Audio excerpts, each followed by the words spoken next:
آج کل ہمارے ہاں جس چیز کا فقدان ہو گیا ہے اور ہمارے آپس میں مسلمانوں کے رشتہ داروں کے قریبیوں کے گہرے روابط کمزور ہو گئے ہیں، ان میں کچھ چیزیں کار فرما ہیں۔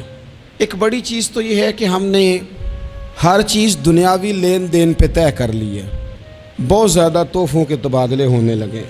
تحفہ قیمت سے تعلق نہیں رکھتا، تحفہ محبت سے تعلق رکھتا ہے۔ حدیث مبارکہ میں فرمایا گیا کہ تحفہ لوگے دو گے تو وہ محبت میں فروغ کا ذریعہ بنے گا، لیکن اس کا تعلق قیمت سے نہیں۔ جب تحفوں کا معاملہ قیمتوں تک چلا جاتا ہے تو پھر وہ تحفہ باعث محبت نہیں، وہ تو لالچ بن جاتا ہے۔ تحفوں کے نام پر جب آپ محبتوں کو فروغ دیں گے اور تحائف کے نام پر جب آپ ایک دوسرے کے ساتھ لین دین کریں گے تو وہ پیار تجارت بن جائے گا، وہ پیار جو ہے وہ آپ کے لیے بڑا باعث تکلیف بن جائے گا۔ تحفے کا لین دین ضرور کریں، لیکن اس میں اس کی قیمت کا خیال کرنا، تحفہ دینے والا بھی پہلے سوچتا ہے کہ میں ذرا نہ کوئی ایسی چیز لے جاؤں جس سے ذرا سامنے والا نرم ہو جائے، اسے میں تھوڑا تحفہ۔ وہ کسی شاعر نے کہا تھا کہ میری خودداریاں تھکنے لگی ہیں، میری خودداریاں تھکنے لگی ہیں، اب میں تحفے پا کے خوش ہونے لگا ہوں۔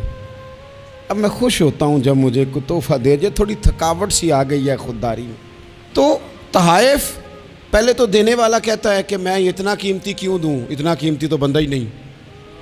وہ بندہ دیکھ کے تحفہ خریدتا ہے، پہلے تو اس نے ظلم کیا۔ اب لینے والا بھی یہ کہتا ہے کہ جب تحفہ آتا ہے تو پھر اسے ٹٹولتا ہے، وہ کہتا ہے دیا کیا ہے؟ میں نے دیر پہلے اپنے دوستوں سے کہا تھا، بالخصوص پیر بھائیوں سے کہا تھا کہ تحفے لے کے نہ آنا یہاں، یہ کام ہی نہ کرنا، اس لیے کہ جب آپ تحفے لائیں گے تو پھر تو میں تولوں گا کون لایا کون نہیں لایا، تو نفس کے ہتھے کیوں ایک دوسرے کو چڑھایا جائے۔ نظرانے کے ہم اتنے قائل نہیں، ہم تو نظر آنے کے قائل ہیں، نظر آتے رہیں، بات ختم ہو گئی۔ تحائف کا لین دین اگر آپ رشتوں کی مضبوطی کے لیے رکھیں گے اور پیسوں کے بلبوتے پر اگر آپ تعلقات کو مضبوط کریں گے تو یہ تجارت ہے، یہ محبت نہیں ہے۔ پھر بازار لگے گا رشتوں کا، پھر منڈی لگے گی تعلقات کی، پھر تجارت ہوگی محبتوں کی، پھر جو زیادہ ریٹ لگائے گا محبت زیادہ لے جائے گا، پھر جو زیادہ پیسے لگائے گا پیار زیادہ لوٹ کے لے جائے گا۔ تو یہ کام نہ کریں۔ حضرت عمر بن تغلب رضی اللہ تعالیٰ عنہ، یہ صحابی ہیں اور اصحاب صفہ میں سے ہیں۔ وہ فرماتے ہیں نبی پاک صلی اللہ تعالیٰ علیہ وسلم صحابہ کے درمیان چیزیں تقسیم کر رہے تھے، تحائف دے رہے تھے، کچھ کو حضور نے دیے کچھ کو نہ دیے۔ جن کو نہ دیے ان کے چہروں پر تھوڑی سی شکن دیکھی تو رسول پاک علیہ السلام نے جو بات کی، فرماتے ہیں وہ تو میرا دل موہ کے لے گئی۔ اللہ کے رسول فرمانے لگے میں کسی کو دیتا ہوں کسی سے روک لیتا ہوں۔ تحفہ لینا دینا محبت کی علامت ہے، اس حدیث کو بھی ذہن میں رکھنا اور اس کو بھی ذرا رکھنا۔ حضور نے فرمایا میں کچھ کو عطا کرتا ہوں کچھ سے روک لیتا ہوں، اور فرمایا میں جس سے روک لیتا ہوں نا اس بندے سے میں اس سے زیادہ پیار کرتا ہوں جسے میں دیتا ہوں۔ جسے میں نے نہیں دیا اس سے میرا پیار زیادہ ہے، میری اس سے محبت زیادہ ہے جس سے میں نے کوئی شے نہیں دی۔ ہیں کچھ بندے جنہیں دیا کچھ نہیں، کام ساری عمر لیا ہے نا، تو بس ٹھیک ہے ہیں۔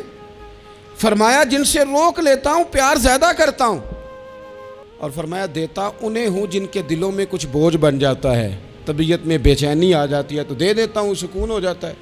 اور فرمایا کچھ لوگ ایسے ہیں جن کے دل خیر والے ہیں تو میں پھر انہیں نہیں دیتا، انہیں میں اس خیر کے حوالے کر دیتا ہوں جو رب نے انہیں عطا کی ہے۔ اور حضرت عمر بن تغلب کہتے ہیں میں قربان جاؤں میرے نصیب دیکھو، میرے رسول پاک فرمانے لگے وہ جو جن کے دل خیر والے ہیں اور میں انہیں اس خیر کے حوالے کر دیتا ہوں، یہ عمر بن تغلب بھی انہی لوگوں میں شامل ہے۔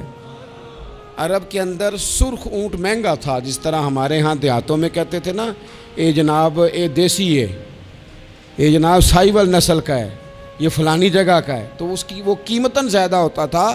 عرب میں سرخ اونٹ قیمتاً زیادہ ہوتا تھا۔ حضرت عمر بن تغلب فرمانے لگے وہ جو حضور نے میرے لیے کہا نا اس کا دل خیر والا ہے، نہ بھی دوں تو پھر بھی خیر ہے، فرمانے لگے مجھے 100 سرخ اونٹ مل جاتے یا مجھے سرخ اونٹ دیے جاتے تو اتنی خوشی نہ ہوتی جتنی رسول پاک کے ان جملوں نے میرے دل میں ٹھنڈک پیدا کر دی۔ صلی اللہ تعالی علیہ